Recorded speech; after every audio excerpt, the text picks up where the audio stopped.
So the boy Sahib Alam, the name of his, the meaning of his name is the Lord of the universe. We said yesterday, Lord of the universe, and really his situation does not match at all. Why? Because he is basically a rag picker. Without knowing the meaning of his name, he is just roaming in the streets of Delhi and nearby. And that is why he is unaware of his name. We have already seen that Anis Jung, when she is coming out, she encounters this boy, Sahib Alam. After having knowing him for some time, she inquired his name. And after that, she has seen a group of boys who used to accompany him always. They start their journey in the morning and they continue to work throughout the day. And in the afternoon, they just used to disappear. And the writer has mentioned here that they appear in the morning and disappear at the noon, just like the birds. How does the birds appear? When the sun rises, the birds will just appear. And when the sun is hot, it will disappear. So here these children who have been overburdened by the necessities of life, because they don't have the basic necessities of life. They have to find their own means. They have to find their own food. So they appear in the morning around the streets of Delhi. And then by noon, they return to their own apartments. We cannot say apartment, wherever they stay. The place where they are staying is known as Simapuri. Now let us come to Simapuri. What is this Simapuri? Simapuri is actually in the outskirts of Delhi.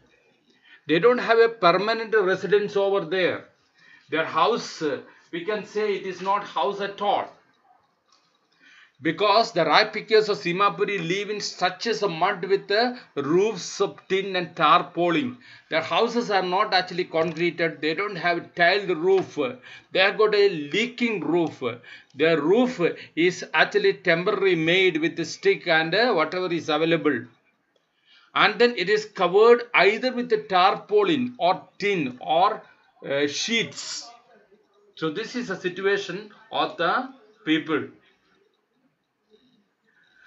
Now, Anis Jung says that her acquaintance with these barefoot boys, they are known as rag pickers, they have led her to the place called Simapuri. Simapuri is the place which is in the periphery of Delhi. Periphery means the boundary, the outskirts of Delhi. But she says that it is miles away from it, even though it is in the boundary of Delhi. According to her, Simapuri is miles away from Delhi metaphorically. What do you mean metaphorically? Metaphorically means comparatively. Because the people in Simapuri does not enjoy any of the facilities of Delhi. The development in Delhi is not enjoyed by the people in Simapuri because it is basically underdeveloped, because the people who are refugees who have come away from the foreign country like Bangladesh are living over there. The people in Simapuri, those who are living there, they are known as squatters. Understand the word squatter. The word squatter is there in the text. Squatter means the people who are settling down in a public land without having any legal right. This land is not theirs. It belongs to public. And what they do is, they come and settle down in the public land without having any right. So they are known as squatters. They have come away from Bangladesh in 1971. Long back in 1971, they came to Bangladesh. Now, Sahib family is one among such a family who have come from Bangladesh. Many people have come from Bangladesh, and Sahib also belong to one of that family. So what about the Simapuri? Simapuri is actually, when they started coming and living there, it was a jungle, wilderness. Even today it is wilderness. But the difference is that it is no more empty. Why it is no more empty? Because the people are living there. Who is living there? People like rag pickers, that is Sahib and his family and other members are living there. Their houses, it is made of mud with the roofs of tin and tarpaulin. We have already said, devoid of sewage, drainage and running water, because there is no sewage, there is no drainage, there is no running water in the place where they are staying. So the basic necessities of lives are not available in Simapuri. And how many people are living there in Simapuri? Around 10,000 rag pickers are living in Simapuri. In India, we know that many people, they have come to India when there is a problem in their home country. And it is the responsibility of the country to just give them temporary shelter. So they are given temporary shelter, but they find that their life here is better than the life in their own country. So they continue to stay there. So they have lived here more than 30 years. So these people who have come from there in 1971, 2020 today, they have lived here more than 50 years. Many people are still living over there. Simapuri still exists there. They are living there without having any permission. They are squatters. But they do have the ration card. They do have the ration card. With the help of those ration card, they are able to get grain. Why they are getting the ration card? Because they are able to get food grain. They can get ration. They don't have land. They don't have a permanent house. But even then, they are having ration card. For them, why they continue to stay here is because food is more important than identity. When they are living in India, they are known as foreigners. They are refugees. They are not given respect. But even then, they continue to live here. Why they are living here? Because they say that food is more important than identity. They say that if at the end of the day we can feed our families and go to bed without an aching stomach, we would rather live here than the fields that give us grain. Why they continue to live here in India? Because at the end of the day, if they are able to go to bed without an aching stomach, what do you mean by aching stomach? When your stomach is empty, you cannot sleep peacefully. So the people in Simapuri say that why don't they go back to their country, that is Dhaka or Bangladesh. They say that in India we are more comfortable because towards the end of the day we are able to have something in our stomach. So we can go and sleep without an aching stomach.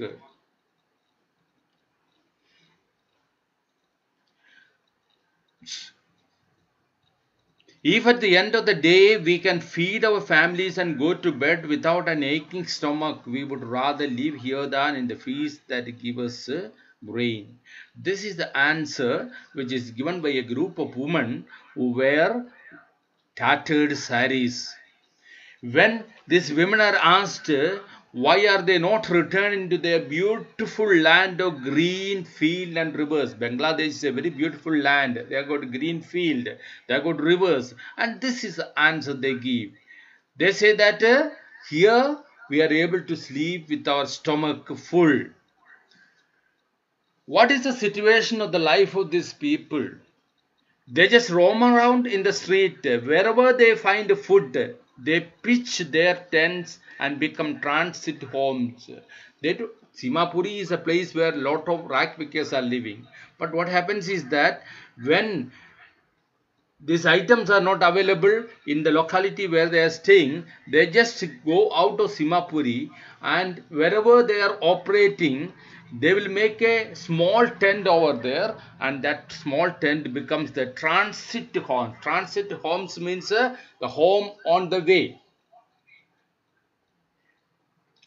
Even the children are also living in this kind of transit home, and they become partners in survival. What do you mean partners in survival?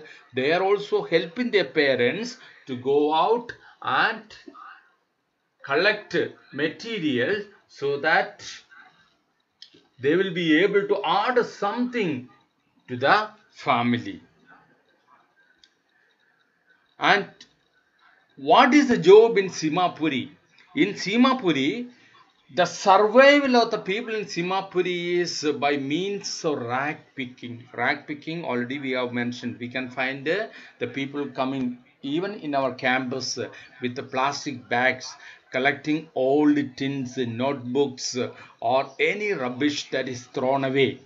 They will collect this one and go and sell in the market who is collecting this one. This rag picking, since they have been doing for many years, now it has become an art for them. Rag picking, as we say, we may think that it is a very mean job, but for them it is a means of survival, and it has acquired the proportion of a fine art. According to them, it is a fine art. Fine art എന്ന് പറഞ്ഞാൽ കലയാണ്. They feel that it is a fine art and they don't feel bad about doing this job. According for them, what is garbage? This garbage is gold for them. Why it is gold? They don't find gold in the garbage, but they get money. They get something by which they are able to get money by selling. So that is why garbage for them is gold. It is their daily bread. What is garbage? Garbage is for them, it is the daily bread. A roof over their head, and even if it is a leaking roof, but for a child it is even more. So we are going to see what does garbage means to the grown-up people and what does it means to the young children. For the grown-up people, garbage is the means of survival. Garbage is there and that is why they are able to have food. Garbage is there, that is why they are able to have a house. House means a temporary roof, even though it is leaking during the rainy season. But for a child, it is much more. So what does garbage means to the child? The beginning of the lesson we have seen a sentence which is written, sometimes I find a rupee in a garbage. This is what Sahib told. Sahib is searching in the garbage dumps because sometimes he find a rupee, even a 10 rupee note. Sometimes he can find even a 10 rupee note in the garbage. When you can find a silver coin in a heap of garbage, you don't stop scorching, for there is hope of finding more. When these children, when they go and search in the garbage, when they get 1 rupee note or a 10 rupee note, what they feel? They feel that there may be more notes or more items by which they will be able to acquire money. So they don't stop searching it. So they just go to continue searching. And that is why it means that for children, garbage has a different meaning. For the grown-up people, it's a means of survival. For children, it is something more. Why it is said that for children, they have got a different connotation for the garbage? Because as they search, they find that there is more things to be seen. It is garbage is wrapped in wonder for children. For elders, it's a means of survival. We already mentioned. Why? What is the meaning for the children? It is wrapped in wonder. There is curiosity. When they find a 1 rupee note, they feel that there is something more. They do not know what is there in the garbage. When they go and start searching, what are they going to get? So that curiosity is there. So for the grown-up people, garbage means the means of survival, and for the children it means that garbage is wrapped in wonder. So question can be asked, what are the two meanings for the two different sets of people, for the grown-up and young children? Garbage for the grown-up people, it's a means of survival, and for children it is wrapped in wonder. It is covered in wonder. We have seen the Sahib who is a rag picker. Now he is having a change over his profession.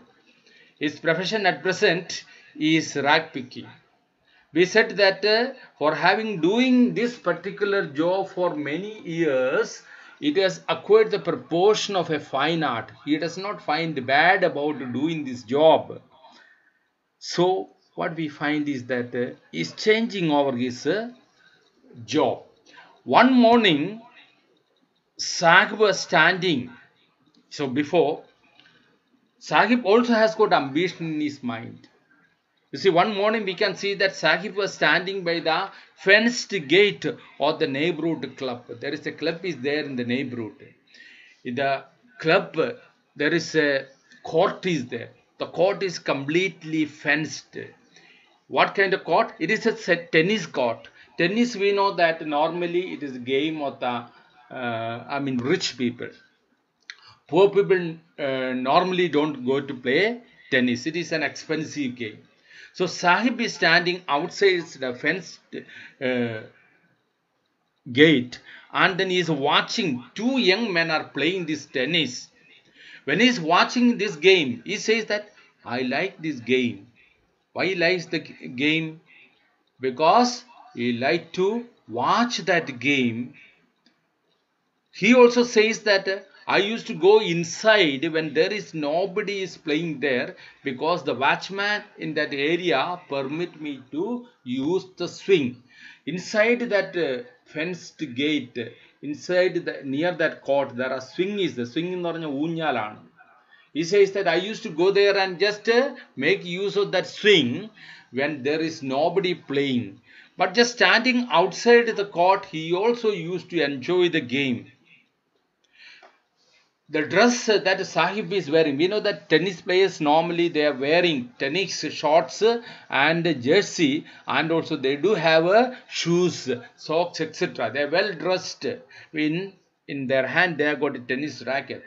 Sahib, who is standing outside the game, outside the court, is also wearing tennis shoes. But that tennis shoes, it is very strange on his discolored shirt and shorts. He is wearing short, he is wearing shirt, but actually it is discolored. The color is actually discolored.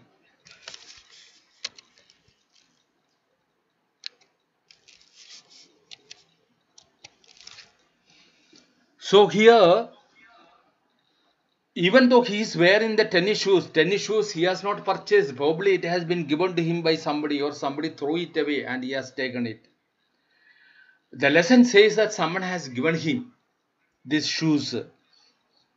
He says the fact that they are discolored shoes of some rich boy who perhaps refused to wear them because of a hole in one of them does not bother him.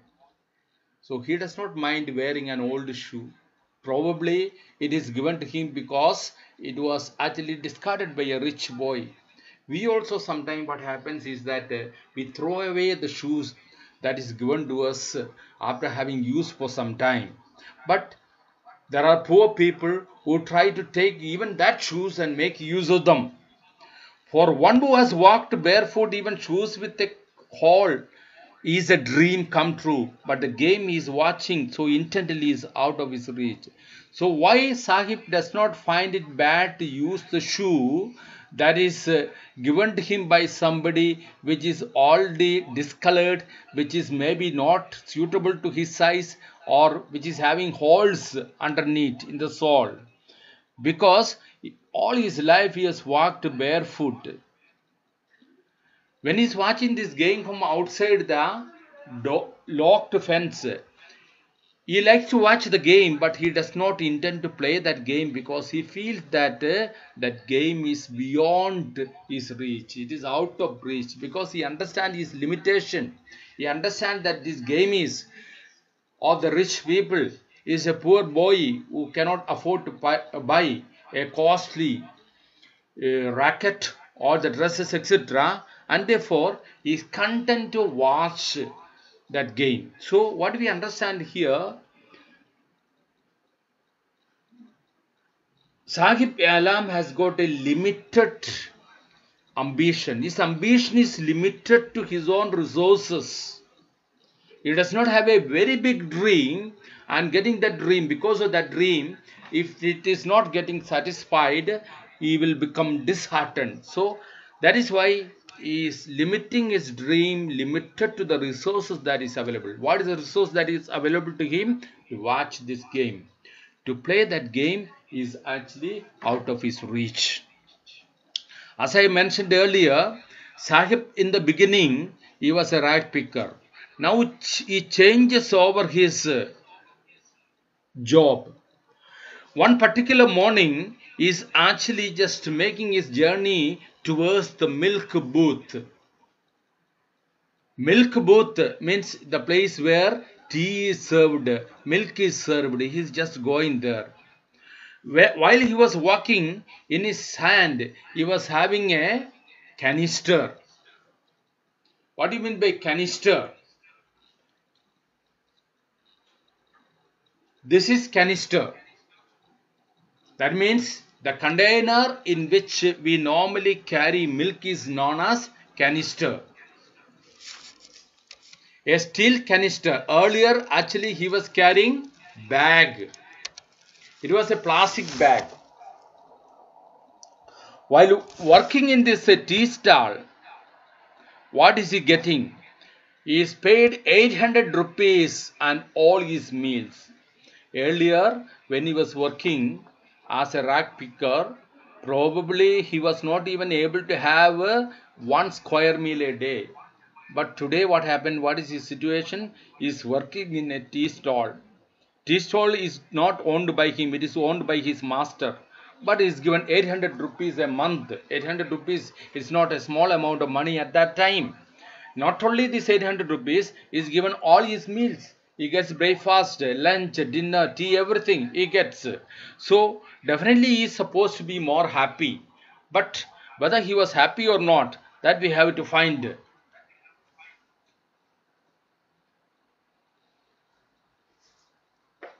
Earlier when he was going to the job means rag picking, he was actually carrying on his shoulder the plastic bag.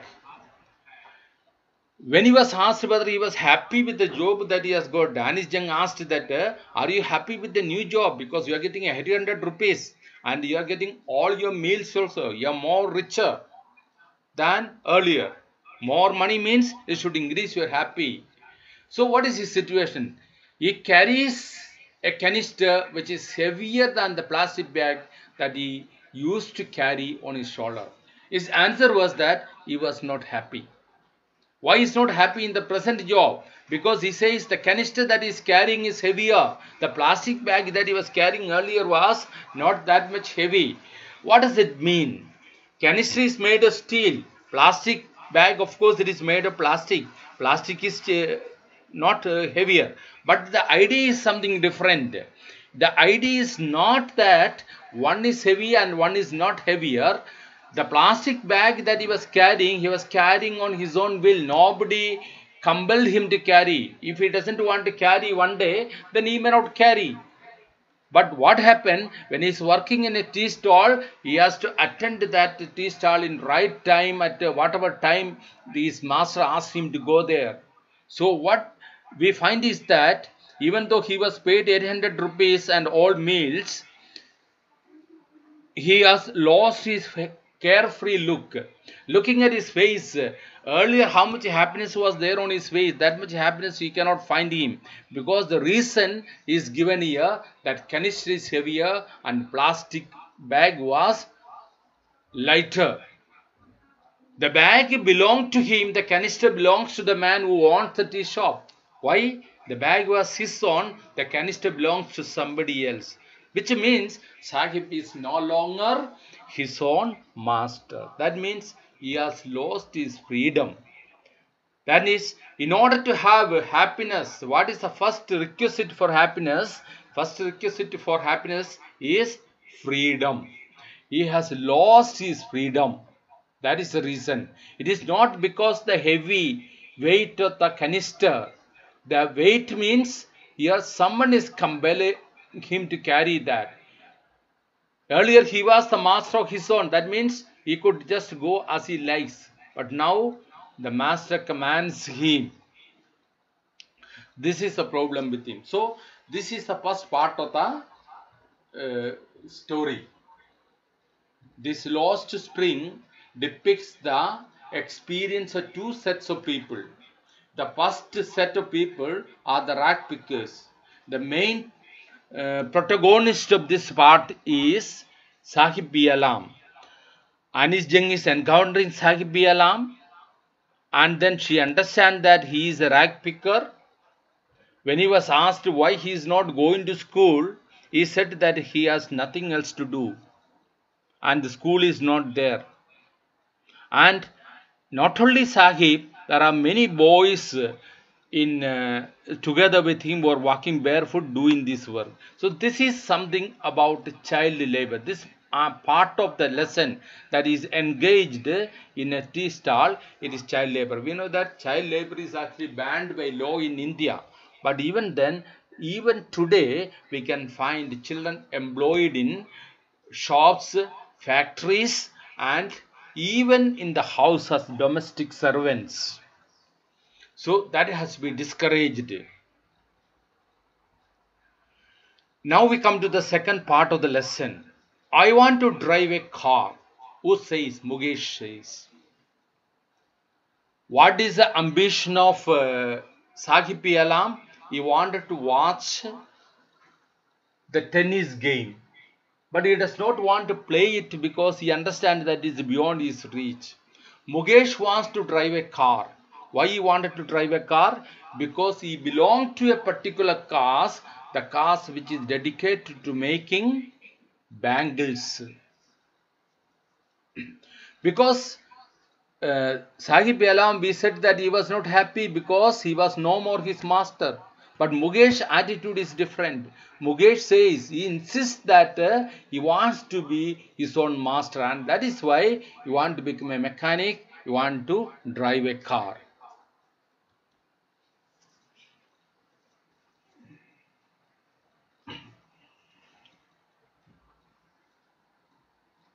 When Mukesh says that he wants to drive a car, Anis Jung asks him, do you know anything about cars? But Mukesh says that I will learn to drive a car.